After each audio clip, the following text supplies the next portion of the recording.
Hey everybody, Graham here. So, the verdict is in, and it is a win for Johnny Depp. Now, it's not a pure win, but it is a win, and it's a pretty big win. So, what happened is the jury found that Amber Heard was liable on all three statements that Johnny had made claims on. And they awarded Johnny $10 million in compensatory damages. And compensatory damages is making up for money that he's lost. And then another $5 million in punitive damages, and that is damages to punish Amber Heard for her bad behavior. Now, Virginia has a cap on punitive damages of $350,000. So the $5 million is largely symbolic. It's only the $350 that he's going to get. Now, for Amber, they found that one of the three statements that Adam Waldman made, Johnny was liable for. And they awarded her $2 million in compensatory damages and $0 in punitive damages. So, after all is said and done, it is a net judgment for Johnny of $8.35 million. So, that's good. Now, as I've said, realistically, the money is not at issue. I mean, I imagine that most of the money that's been thrown around in this case is going to end up in the pockets of the lawyers anyway, and that's just how these things work. I have observed in the past that if you go to a courthouse, the only people smiling are lawyers. So they are going to end up with probably the lion's share of that $8 million. I don't know who's paying Amber's legal bills. Apparently, people are saying that her homeowner's insurance possibly might, but I've also heard that there's technicalities that make that maybe not possible.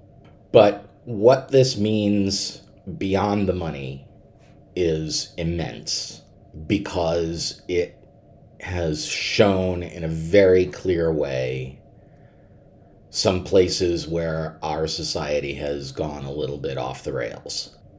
It has shown that men can be victims of domestic abuse at the hands of women. Now, previously, I have heard, and it was sort of one of Amber's witnesses' implicit positions, that the only time you see men as the victims of domestic abuse, it's at the hands of other men. And that's just not true.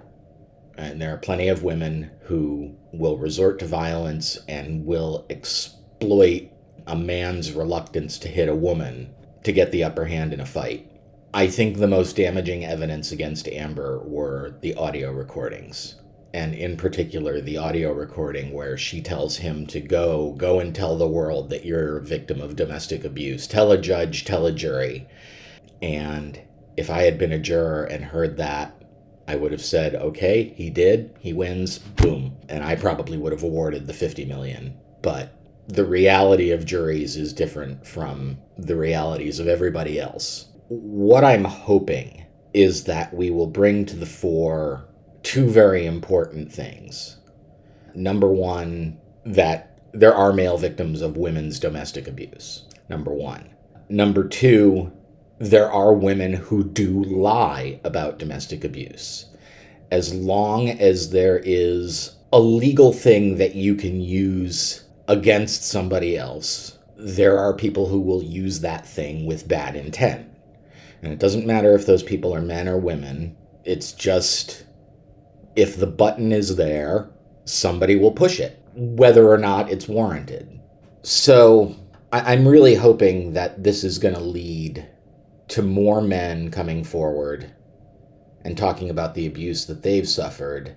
And hopefully it's also going to lead to some of the feminists in this country taking a little less of a hardline misandrous stance, understanding that women can do these things and that they do lie, and that abuse is not just a cut and dried issue of men wrong, women right.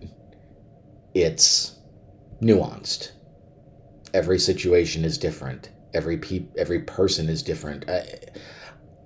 I think most people, of a certain age have met someone like Amber Heard, have met this sort of narcissistic user manipulator types. I know I've met a few, and as soon as I understood what kind of people they are, I cut contact immediately. The problem is that with someone like Amber Heard, she is very attractive and charming.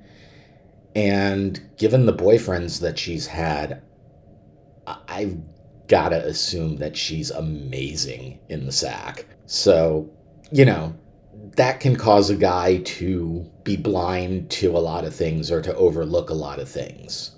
I mean, it's no big secret that men think with their dicks sometimes. But I am hoping that there will be some serious discussion around this. Now, Amber Heard's statement on Instagram after the trial was a masterpiece of deflection. She did not take responsibility for anything. She basically said that she didn't have the chance to present the case that she wanted to present, and she thought that she, as an American, she had the right of free speech. Well, as leftists like to point out, the right of free speech does not come without consequences, but the other thing is that not all speech is protected by the First Amendment. Now, I am a very strong First Amendment advocate. I am something of a First Amendment absolutist, but even I will not support the idea that the First Amendment allows for defamatory statements to be made in public. That's wrong. So, anyway, I am I'm happy that Johnny won. I'm glad he's getting justice. I'm glad he's going to get his career back. At least I hope he's going to get his career back. He says he won't work for Disney, which would seem to rule out a Pirates 6, but Disney might back a dump truck full of money up to his front door, and maybe he'll change his mind about that. I have heard that he is going to be cast in Beetlejuice 2 with his old girlfriend, Winona Ryder, who still thinks positively of him. I don't know if Beetlejuice needs a sequel, but maybe it'll be good. I mean, if Tim Burton's in charge of it, and I haven't really disliked anything he's done yet, so hopefully it'll be good. But the main thing is that hopefully he will get his career back, and we will start seeing him in big studio movies again. And conversely, we will not see Amber in big Hollywood movies ever. Her career is over. She's been shown to be a liar, a manipulator, a horrible person to work with, a horrible person to be around. People who work with her don't like her, and all of that's public now. So I don't know what she's going to do. She's got to rethink her career in a big way. And I mean, she's also going to have to pay off that $8 million debt. I don't know if she can bankrupt out of that or not. But if she can't, then she's got to make money somehow, because everything she makes is going to go to Johnny until it's paid off. So I don't know what that means. Maybe that means she sticks to small independent projects and manages to scrape out a living. It also, I mean, who knows? The lawyers on Rekieta's stream were taking bets on how long it will be till her OnlyFans pops up. That's a possibility. We just don't know.